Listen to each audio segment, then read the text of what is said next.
الحديث 31 عن أبي العباس سهل بن سعد الساعدي رضي الله عنه قال: جاء رجل إلى النبي صلى الله عليه وسلم فقال: يا رسول الله، دلني على عمل إذا عملته أحبني الله وأحبني الناس. فقال: ازهد في الدنيا يحبك الله، وازهد فيما عند الناس يحبك الناس. حديث حسن، رواه ابن ماجه وغيره بأسانيد حسنة.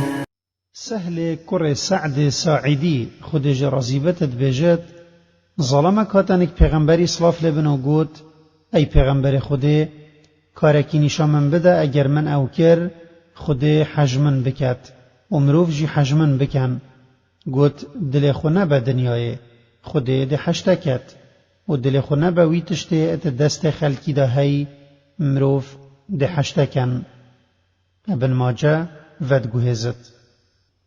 مزنترین تشت مروف اب دست خو اد ایختن او خوده حج مروفی بکت هنگی آخرتوی دیاب سلامت بد و اگر خود توفیقوی دا و ویانوی کرت دلت خلکی جیدا او خیر السرخیره، چونکه او ات دنیای خوشی دا دی دل خوش و راحت بد. و جا او تشت چیه یوان هر دو باشیاب دست مروفی وت اینت. اد وی حدیثه دا صحابی اک پسیارا وی چندش پیغمبری صلاف لبنت کت و گرنگی وی حدیثه اد وی چنده دایه. و پیغمبر صلاف لبنت برسوه دا دو شیرتت مزن الوی حوال خود کت او جی اوانه. ایک زهدت دنیای دا او بتا اگر هنده که خود حجم رو وی بکت. دو زهدت وی تشتی دا یتناف دستت خلکی دا هی او بتا اگر هنده که خلق حجم رو وی بکن. و جا زهد چیه؟ و چوا او وی خیر مزن به دست خدانی وت اینت.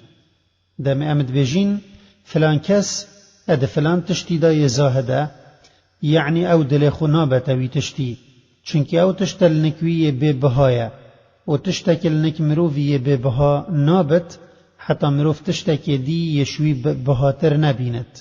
معنا دم کسکت دنیای دا یزاهد بد دل خو نابت دنیای، چونکه دنیا تا چاوتوی دا یا کمه و کنگی دنیا اد چاوتوی دا دیا کم بد اگر بریوی مال تشتکی مزنتر و چترش دنیای و آخرته. و اوی آخرت وی اج دنیای مجیل بکت او کسک خود حجت کت.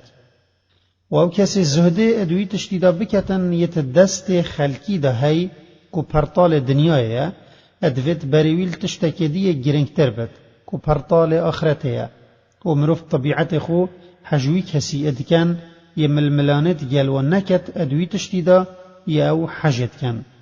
زنای مزن شیخ الاسلام ابن تیمیه زهده به ویرانگیت دتن یاسین ادبیجت: زهد او مروفی تشتی بهلت یل آخرت چمفایی نگهین تمروفی و ورع او مروفی تشتی بهلتن یمروف ترستن کل آخرت زیان بگهین تمروفی.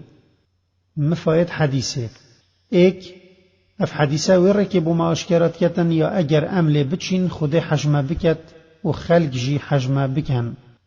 دو مروف دل خو نبت دنیای خود حجت کت و ی دل خو نبت وی تشتل نک خلکی هی خلق حجت کن و او هر دو تشتن یت خیر دنیای و آخرت یت گهین مروفی.